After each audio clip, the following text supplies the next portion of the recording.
बिमा राव जों सोलोंगोन बिमा राव जों सोलोंगोन बर' राव जों सोलोंगोन बर' राव जों फरायगोन बर' बिजोंजों बर' बिजोंजों जों फरायगोन बर' बिजोंजों बर' बिजोंजों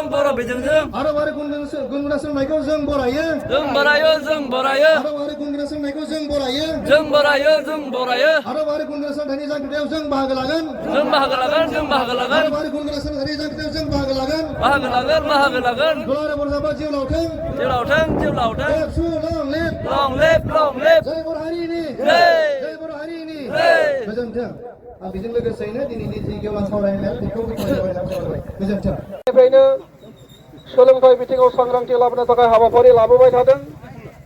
आरो बे हाबाफारि लानायनि गेजेरजोंनो दिनै जोङो नैबे अबस्थायाव सौफैदों थामहिनबा मेट्रिक आनजादखौ 60सा 2005 मायथाइयाव उथ्रिसार जानायनि उनाव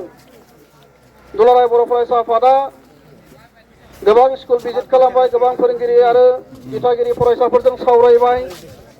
बेबायदि 60 सालाव जुदि मेट्रिकखौ फार्स्ट डिभिजनाव उथ्रिसार जानो हायोबा बर' हारिखौ जोङो मोजाङै दैदेननांगौ आरो मोजाङै बर' हारिया हारि हिसाबै थांना थानांगौआ गोब्राब जागोन दा बै गोब्राब थासारिखौ मोननानै गोब्राब थासारिखौ बुजिनानै 2006 मायथाइनि बे सोलोंथाइ बोसोर आथिखालनि रायजो सभानि एमपि रोनगोरा नार्जारी बिथांनि मेलेमाव खिलिजेननायनि उनाव बे हाबाफारिखौ 2006 मायथाइनिफ्राय लाबोदों आरो बे हाबाफारिखौनो गोख्रोंसिन खालामनो थाखाय गोब्राबसिन खामानि मावनो थाखाय 2007 मायथाइयाव थांखि लानानै खामानि मावबाय थादों दा दिनैनि दिनाव जों बयबो साननो हागौ सोरबा सोरबा बुजिनो हागौ जे बर'आ गोबां जौगाबाय बर' हारिया गोबां दावगाबाय बर' हारिया गावहानो राव हारिमु थुनलाइ दङ होननानै जों मालाबा जों सावरायो आरो बाथ्राया सैथो नाथाय बै थाखानाय राव हारिमु थुनलाइखौ जोङो बेसे गोबाव जोंनि खालामनानै लानो हागोन दा बे जाबाय मोनसे गिदिर सोंलु बे सोंलुनि फिननायखौ नागिरनानै दुलाराय बर' फरायसा आफाद आरो बर'नि गुबुन माहारियारि आफादफोरा सम खामानि मावनायखौ थाद'नाय गैयै मेंनाय गैयै जिरायनाय गैयै लाबोबाय थानो गोनां जादों आरो बैबायदिनो थांनाय दिनै मोनसे सोंलुखौ लानानै दिनै दुलाराय बर' फरायसा आफाद आरो बर' थुनलाइ आफादा बर'नि गासै थाखोनि दैदेनगिरि आरो मेलेमजिबि ज' जानानै जोङो सिन्था खालामनो गोनां जादों जोङो साननो गोनां जादों आरो दिनै फैनानै जोङो गावनि आंगो हारिखौनो दिनै जोङो खोमानानै लागोन नामा बे मोनसे गिदिर सोंलुआ दिनै बर' माहारिनि गेजेराव दिनै सिखांदों दा जोङो नुबाय बोसोरथाम बोसोरब्रैसोनिफ्राय आसाम सरकारा भारत सरकारा गोदान सोलोंथाइ बोसोर आयेन बानायनानै जिबायदि खामानिफोरखौ मावदों दा बैबायदि खामानि मावनायाव नों आं बायदि फिसा हारिनि फरायसालिफोरा नों आं बायदि फिसा हारिनि सुबुंफोरा दिनै आन्दायलांनो नागिरदों दा बै आन्दायलांनाय थासारिखौ जोंनि गेजेरनिफ्राय गैया खालामनो थाखाय जों बयबो ज' जानानै खामानि मावनो गोनां दङ दा दिनै जोङो नुबाय फरायसालिफोराव फरायसाफोर गैयाबा जेरैखि जाया बे फरायसालिखौ बुथारनाय बे फरायसालिखौ फोजोबस्रांनाय जि खामानि बे खामानिखौ सरकारा मावनायनिफ्राय एसेबो गोजानाव थायाखै दुलाराय बर' फरायसा आफाद आरो दुलाराय बर' थुनलाइ आफादा गोबां खेब सावरायदों गासै समस्याखौ सुस्रांनो थाखाय राहाफारि लादों दा बै राहाफारि लानायाव जों बेसेबां जाफुंनो हादों आरो हायाखै बोसोरनैनिफ्राय थामहिनबा थांनाय बोसोरनिफ्राय दुलाराय बर' फरायसा आफाद आरो बर' थुनलाइ आफादा जथायै नैबे मोनसे थिम एबा नैबे मोनसे सान्थौ नैबे मोनसे बानबुंथाय आंनि बिमा राव आंनि सोलोंथाइ बे मोनसे बानबुंथाय एबा मोनसे थिमखौ लानानै खामानि मावदों आरो बे खामानि मावनायनि उनावबो गोबां फरायसाफोरा थैलांबाय थांनाय बोसोराव गासै बेसेबांबा बुरजा फरायसालिफोरा थैलांदों आरो देग्लायबो बेबायदिनो माखासे फरायसालिफोरखौ बुथारनो थाखाय सरकारा जिबायदि राहाफारि लादों बेखौ नुनानै दुलाराय बर' फरायसा आरो बर' थुनलाइ आफादा सरकारजों सावरायदों सोलोंथाइ बिफानजों सावरायदों सावरायनायनि उनाव जिबायदि खामानि बिथांमोना मावदों बे खामानि मावनायफोरा जोंनि थाखाय साबजाथाव नङा दा जों बयबो बुजिनांगोन जोंनि फरायसाफ्रा बुजिनांगोन जोंनि इन्टेलेक्सुयेलफ्रा जोंनि मेलेमजिबिफ्रा बुजिनांगोन आरो जोंनि आइ आफा बिदा फंबायफोरा बुजिनांगोन जुदि जोङो जोंनि गथ' गथायखौ गावनि बिमा रावाव जुदि सोलोंथाइ लानो थुलुंगा होआबा जोङो जुदि गावनि गथ' गथायखौ बिमा राव एबा बर' बिजोंनि फरायसालिफोराव फरायनो मुं थिसननानै होआबा बे फरायसालिफोरा आरोबाव खोब खम समनि गेजेराव थैलांगोन दा बर' मिडियाम स्कुलफोरा बर' बिजोंनि फरायसालिफोरा थैलांनाय लोगो लोगो लासै लासै बर' रावा गोमालांगोन बर' रावा गोमालांनाय लोगो लोगो लासै लासै बर' हारिया बे मुलुगनि सावगारिनिफ्राय जोङो गोमालांगोन दा बे मोनसे खामानिखौ जोङो ओंखायनो सिरियासै लादों गोबां जोङो सिरियास जादों आरो बे थांखिखौ मोगथाङाव महर होनो थाखाय जों बयबो ज' जानानै जान्थि खाफ्रानानै खामानि मावनांगौ दं होननानै दुलाराय बर' फरायसा आफादा बर' थुनलाइ आफादा गुबुन गुबुन जायगायाव गुबुन गुबुन जिल्लायाव बेबायदि खामानि मावनानै सांग्रांथि लाबोदों आसा खालामदों दुलाराय बर' फरायसा आफादनि जानानै जों दिनै जि मोनसे हाबाफारिखौ लागोन बे हाबाफारि लानायनि गेजेरजों जोङो नैबे ओनसोलावल' नङा दुलाराय बर' माहारियानो गावनि बिमा रावजों गाव गावनि गथ' गथायफोरखौ सोलोंथाइ फरायसालियाव थिसनो गाव गावनि बिजोंजों बर' मिडियाम स्कुलफोराव फरायनो थाखाय जोंनि बे लाइमोनफोरखौ जोंनि गथ' गथायफोरखौ थुलुंगा होयो जों बयबो बुजिनानै मोनदों दिनैनि दिनाव थांना थानांगौआ गोरलै नङा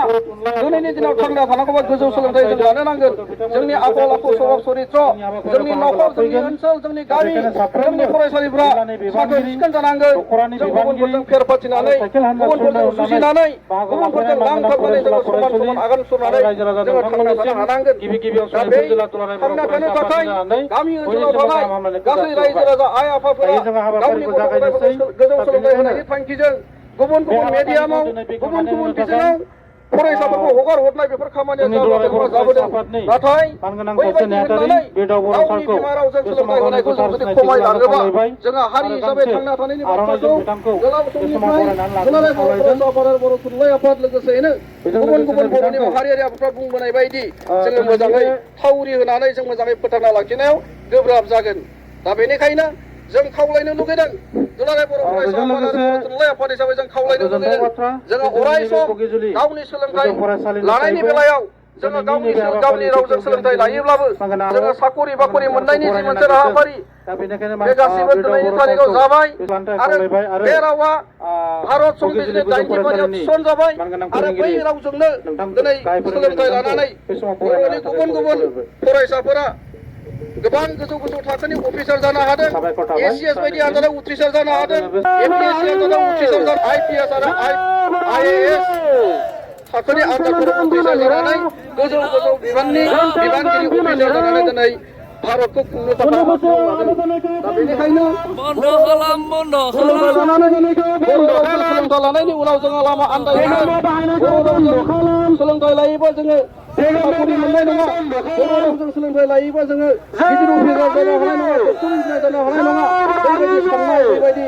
सानजौ बेबायदि थांखिनिफ्राय जोङो जाब गारनानै बिमा रावजों सोलोंथाइ लानानै जोङो जेरैखि जायाबाबो गावखौ फसंनाय हारिनि मुं लाखिनाय आरो बर' हारिखौ बुहुमाव अरायसम गेरेमसा माहारि दानायाव बाहागो लानो थाखाय जोङो दिनै दुलाराय बर' फरायसा आफादनि जानानै खावलायदों मानगोनां रायजोफोर मानगोनां फरायसालि नोंथांमोन जों दिनै जि मोनसे खामानिखौ मावदों बे मोनसे खामानिखौ मावनांगौआ दिनैनि दिनाव दुलाराय बर' फरायसा आफाद आरो बर' थुनलाइ आफादनिल' नङा बेखौ बर'नि गुबुन गुबुन थाखोनि गासै सुबुंफोरानो मावनांगोन गुबुन गुबुन सेक्सननि बर' माहारियानि सुबुंफोरानो जों बेखौ मावनायाव जों बारसोमनांगोन दुलाराय बर' फरायसा आफाद आरो बर' थुनलाइ आफादखौ अरायसम मदद होनांगोन थुलुंगा होनांगोन आरो बै मदद आरो थुलुंगाखौ मोनोबानो दुलाराय बर' फरायसा आफाद आरो बर' थुनलाइ आफादा लानाय जि गेदेर थांखि मोनसे गिदिर थांखि जाय थांखिया बर'खौ अरायसम मुलुगाव बे बुहुमाव गेरेमसा माहारि महर हिसाबै दाफुंनाय बे गेरेमसा माहारि महर हिसाबै दुलाराय बर'खौ दाफुंनाय बे मोनसे खामानिया मोगथाङाव महर मोनगोन आरो बिथांनि सान्थौ आरो सानस्रिजों खामानि मावनानै बिथांनि सान्थौ आरो सानस्रि बायदियैनो फरायसाफ्रा मोजाङै बिजाब फरायनानै जोंनि दिथागिरिफोरा मोजाङै गावनि गथ'फोरखौ जोथोन लानानै फोरोंगिरिफोरा फरायसालियाव मोजाङै थाखो फोरोंनाय एबा फरायसाफोरखौ फोरोंनाय खामानिखौ मावनानै समाजाव खामानि मावग्रा एबसु साहित्य सभा आरो गुबुन गुबुन माहारियारि आफादजों लोगोसे धोरोमारि आफादनि दैदेनगिरिफोरा गाव गावनि मावनाय खामानिखौ गोथार आरो खौसेजों मावलाङोब्ला थारैनो दुलाराय बर' माहारिया मोनसे समाव गेरेमसा महर मोनहैगोन दा आं बेखौनो खावलायदों मानगोनां रायजो राजा नोंथांमोन मानगोनां फरायसालि नोंथांमोन बयबो दिनैनिफ्राय जोङो सद बांसा लानांगोन दिनैनिफ्राय जों गोथार गोसोजों गावनि बिमा रावजों सोलोंथाइ लानानैबो जोंनि मोजां थाखोनि अफिसार जानो हायो डक्टर इन्जिनियार जानो हायो बिनि थांखिखौ जोङो दिनैनिफ्राय लानांगोन दिनैनिफ्राय बयबो फरायसाफ्रा गोख्रोंसिनै फरायनो खस्थ' खालामनो आरो गावनि जिउआव जाफुंसार जानो थाखाय नाजानो दिनै सब बाथ्राजों लानायनि सम जादों थांखि गैयै सासेबो फरायसा जोंनि गेजेराव थानो नाङा थानो मोननो नाङा थांखि गैयै सासेबो न'खरनि बिगोमा जोंनि गेजेराव थानो नाङा जायखिजाया न'खरनि बिगोमायानो जाथों बियो बिमायानो जाथों बियो बिफायानो जाथों बियो फोरोंगिरियानो जाथों बियो फरायसायानो जाथों बियो दैदेनगिरियानो जाथों गावहा मोनसे थांखि थानांगौ फरायसानि थांखिया सानफ्रोमबो मोजाङै लेखा फरायनाय सानफ्रोमबो मोजां आखल आखु दानाय गाज्रि बेसाद लानायनिफ्राय गोजानाव थानाय गाज्रि बाथ्रा रायलायनायनिफ्राय गोजानाव थानाय आरो गोसो होथाबनानै लेखा फरायनाय थांखिया जेरैखि जायाबाबो नोंखौ सासे मोजां मानसि दाफुंनाय जोङो फरायनानै गिदिर मानसि जानो हायो आखल आखु मोजां खालामनानै गिदिर मानसि जानो हायो गावनो जोङो मोनसे समाव गावनि आथिङाव गोगोम गसंनानै मोनसे न'खर मोजां खुंहैनो हानाय जायो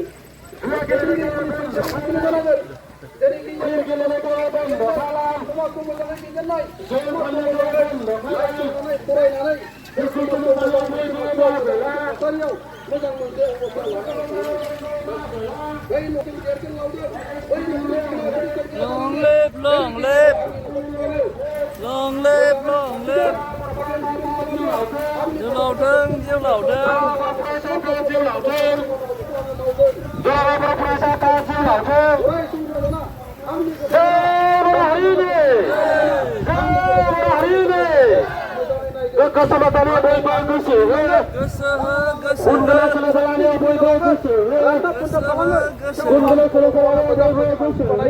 आंनि न'खरखौ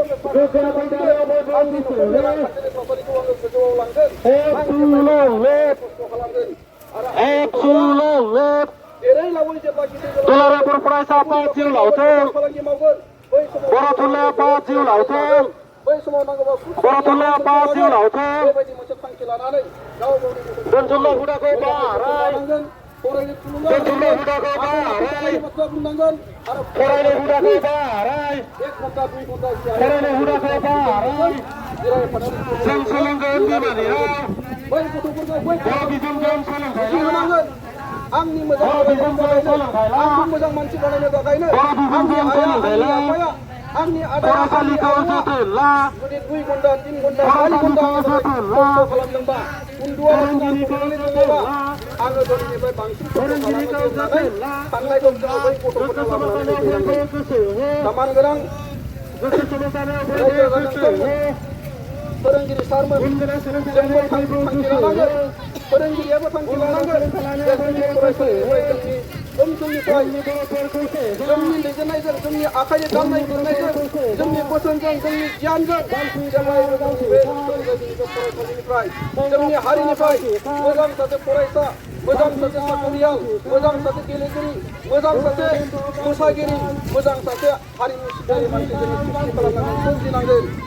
दा बै गासैबो खामानिफोरखौ जों मावफुंनो हायोब्ला बर' माहारिया दिनैनि उनाव गाबोन गेरेमसा महर मोनलायगोन आरो बेनो ब्रह्मनि नुनाय सिमां समान गोनां रायजोफोर आं गोलाव बाथ्रा बुंला दिनै सनितपुर जिल्ला दुलाराय बर' फरायसाफ्रा जि मोनसे थांखिखौ लाबाय बे थांखि लानायाव गासैबो जिल्लानि सिङाव थानाय रायजो राजा आइ आफाया जाहाथे योगदान होयो गासैबो जिल्लानि सिङाव थानाय फरायसा फरायसुलि आरो फोरोंगिरि मानगोनां नोंथांमोना जाहाथे योगदान होयो लोगो होयो आरो अराय सम दुलाराय बर' फरायसा आफादखौ थुलुंगा होयो आं बेखौ खावलायबाय सोरजिगिरि आफा अबं गसाइयाबो जाहाथे जि मोनसे थांखिखौ दिनै सनितपुर जिल्ला दुलाराय बर' फरायसाफोरा लादों बे थांखिखौ अराय सम जाफुंसार खालामनायाव बोथोरनि जेबो गाज्रि मोनसे थासारि खालामनानै होआ लामायाव जेबो जेंना जेंसि सृष्टि खालामनानै होआ जेरै थांखि लादों बेबायदिनो स्र' थख'यै मावफुंनानै बे मोनसे हाबाफारिखौ मोजाङै मोजां मावफुंनो हानायनि गोहो बोलो आरो राहाखौ खालामनानै होयो बिनि थाखाय आङो सोरजिगिरि आफा अबं गसाइनि सेरावबो आर'ज गाबबाय आरो दिनैनि बे गोथार हाबाफारिखौ बयनिबो मददजों फरायसा आफाद सनितपुर जिल्लाया जिबायदि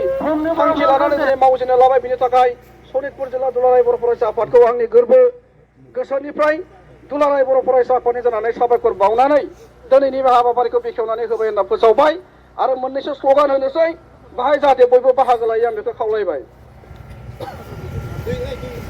Epso long live long live long live Epso long live long live long live दुलाराय बर' फरायसाफ्रा थांनानै थाथों थांनानै थाथों थांनानै थाथों दुलाराय बर' फरायसाफ्रा थांनानै थाथों थांनानै थाथों थांनानै थाथों जों सोलोंगोन बिमानि राव बिमानि राव बिमानि राव जों सोलोंगोन बिमानि राव बिमानि राव बिमानि राव बर' थुनलाइ आफाद थांनानै थाथों थांनानै थाथों थांनानै थाथों बर' थुनलाइ आफाद थांनानै थाथों थांनानै बर' बिजों जिउ लावथों जिउ लावथों जिउ लावथों बर' बिजों जिउ लावथों जिउ लावथों जिउ लावथों जय बर' हारिनि जय बर' हारिनि जय बर' हारिनि गोजोन्थों